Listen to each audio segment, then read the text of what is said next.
Hello everyone. We had another wild week in the NFL. There were crazy comebacks, big upsets, and major injuries. So let's start with some of those injuries. None bigger than Robert Griffin III from Washington Redskins. You hate to see him go down with an injury because he worked so hard to come back from the knee injury a few years ago, but he's got a dislocated ankle that will keep him out for about 4 to 6 weeks. Now his backup, Kirk Cousins, has proved to be a very good quarterback in the NFL. In fact, he may even boost the value of some of the wide receivers and tight ends in Washington because he throws the ball downfield more than Robert Griffin did. The next big injury is Jamal Charles. Charles came into the season as a top 3 running back in fantasy football.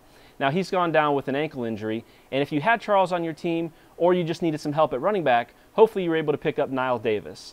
Davis has proved to be very effective. In the 3 games that Charles has missed the last 3 years, he's actually came in and scored 6 touchdowns. So you should feel pretty confident in him. The last one to point out is A.J. Green of the Bengals. A.J. is one of the best wide receivers in the game, and in week 1 he proved why. 9 catches, 131 yards, and a touchdown. Now A.J.'s got a toe injury, and it remains to be seen how long he's going to be out. He may even be able to play next week, but if he is limited to the injury or he misses the game, the Bengals are going to focus more on the running game like they did last week with Gio Bernard and Jeremy Hill. Now let's talk about the Bucs. Wow, what a way to lose a game. The Bucs are now 0-2, and I'm starting to wonder where this offense is heading. Granted, our 2 losses are by a combined 8 points, but this is the NFL, and a loss is a loss. The Bucs offense is averaging just under 300 yards per game, which puts us at 5th worst in the NFL. Now all of that can change tonight. The Falcons are coming in with 472 yards given up, and that puts them last in the NFL. Most of that's through the air, so will tonight actually be the night that we get some downfield passes? If we're going to do that, we've got to be better on first down. Last week in the game, we had 22 first down plays. 15 of those were rushes. Now that's not surprising. I know Lovie Smith wants to establish the run, but what is surprising is just how ineffective they were. In those 15 runs, we only gained 23 yards. That's an average of 1.4 yards per carry. That's a lot of second and longs.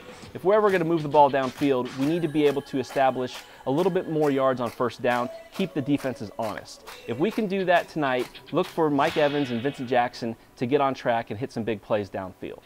Speaking of Vincent Jackson, he's somebody I want to highlight in this next segment called Buy Low, Sell High. I'm going to take a look at 3 guys who are off the slow starts, but I think will definitely be able to be productive as the year goes on. The people who are owning these players in your league might be a little weary of their slow starts, and you could work out a pretty good trade for them. So I mentioned first on that list is Vincent Jackson. Coming into this season, I had him as the 12th best wide receiver in fantasy football. After week 2, he's 56th in scoring amongst wide receivers. That's quite a big gap. He's on pace for only about 700 yards this year, but when you look at the last 2 seasons in Tampa, he averaged almost 1,300 yards. I think as the season progresses, he'll get closer to the numbers that he's averaged the last 2 years. The next guy I want to talk about is Eddie Lacy. He got a concussion in week 1, but he still played in week 2. Now, he's yet to find the end zone, and the fear of another concussion might have the owners in your league a little worried about his productivity. He was the Rookie of the Year last year, and he got over 1,400 yards and 11 touchdowns. So far this year, he's only averaging about 40 yards a game, but I think those numbers are going to go up. The last guy I want to highlight is Jason Witten. Now, he's off to a slow start. 6 catches for 43 yards. And this is his 12th season, so some people in the league might think he's starting to decline. But he's still one of Tony Romo's favorite targets behind Dez Bryant. And I think he still gets a lot of looks in the red zone. So even though he's only got 6 catches, the ball's been thrown his way 13 times so far this season. And I think as the season progresses, he'll get closer to the 850 yards and 8 touchdowns that he had last year. Be sure to visit abcactionnnews.com/theplank to see the 3 guys that I've highlighted this week that you should sell high on.